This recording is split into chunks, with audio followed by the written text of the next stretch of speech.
आरक्षण के दम पर पल रहे ये नीले अंडे, आरक्षण के दम पर पल रहे ये नीले अंडे। नमस्कार, तुमच्या सर्वांचं स्वागत करतो आपल्या या चॅनलवर। मित्रांनो, आपण या चॅनलवरती एक सिरीज चालू केली होती, जो कोणी मागासवर्गीय समाज किंवा महापुरुषांबद्दल चुकीचं शब्द वक्तव्य करेल त्याचा व्हिडिओ आपण व्हायरल करणार होतो। तर त्याचाच हा एक पार्ट तुम्हाला सांगू इच्छितो। मित्रांनो, सध्या तुम्ही जो व्हिडिओ पाहिला तो एका जैन मुनीचा आहे। त्याचं नाव आहे जैन मुनी शौर्य सागर। याने जे आहे ते डॉक्टर बाबासाहेब आंबेडकर बौद्ध समाज यांच्याबद्दल टीका टिप्पणी केलेली आहे।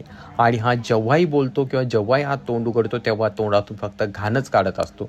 जेव्हा हा बोलतो तेव्हा SC ST कास्ट आरक्षण आणि त्याचसोबत यांना मिळणाऱ्या गोष्टी यावरच तो टार्गेट करत असतो। याच्या पलीकडे त्याला काही बोलता येत नाही, याच्या पलीकडे जणू काय त्याची दुनिया देखील नाही आहे।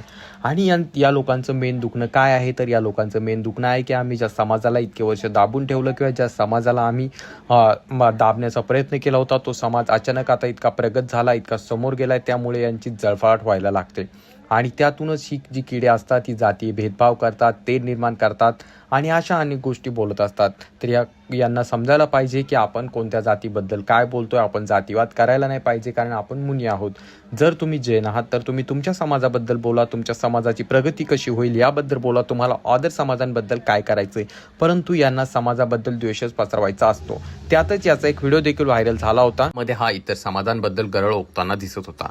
मित्रांनो, प्रश्न पडायला लागतो की आपण 21व्या शतकात जगत असताना आजही अशी इतकी घाणेरडी काही लोकांची मानसिकता आहे, तर जुन्या काळामध्ये किती बेकार मानसिकता असेल। आणि हे काय म्हणतात की आम्ही जातीवाद करत नाही, असं करत नाही, परंतु यांच्या तोंडातून जेव्हा हे शब्द काढतात तेव्हा फक्त जातीवादच निघतो। तर मग यांचं म्हणणं असतं की आरक्षण बंद करा, बाकीच्या गोष्टी बंद करा, कारण सर्वजण समान झालेत। मग जर सर्वजण समान झाले तर तुम्हाला एवढा जळफळाट का होतो? तुम्ही त्या एका विशिष्ट समाजाबद्दल, एका विशेष महापुरुषाबद्दल का तुम्ही भुकत असता? अशा अनेक प्रश्न निर्माण व्हायला लागलेले आहेत। तरी तुम्हाला याबाबत काय वाटतं खाली कॉमेंट करून सांगा। चॅनलवरती नवीन असाल तर चॅनलला नक्कीच सबस्क्राईब करा। आरक्षण के दम पर पल रहे ये नीले अंडे हमारे भगवान को गाली दे रहे हैं लगातार। और अगर कल आने वाले समय में युद्ध जैसी स्थिति हो, जिसको हम गृह युद्ध बोल रहे, तो फिर नीले अंडे पहले मारे जाएंगे।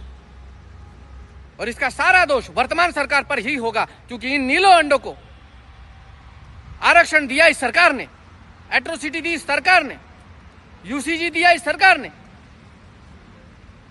तुम्हें क्या लगता है कि ब्राह्मण तुम्हारे पास भिक्षा की अपेक्षा करेगा? क्षत्रिय सवर्ण तुम्हारे पास भिक्षा की अपेक्षा करेगा? एक ब्राह्मण परशुराम 18 बार संहार कर देता है इस पृथ्वी का, क्षत्रियों का।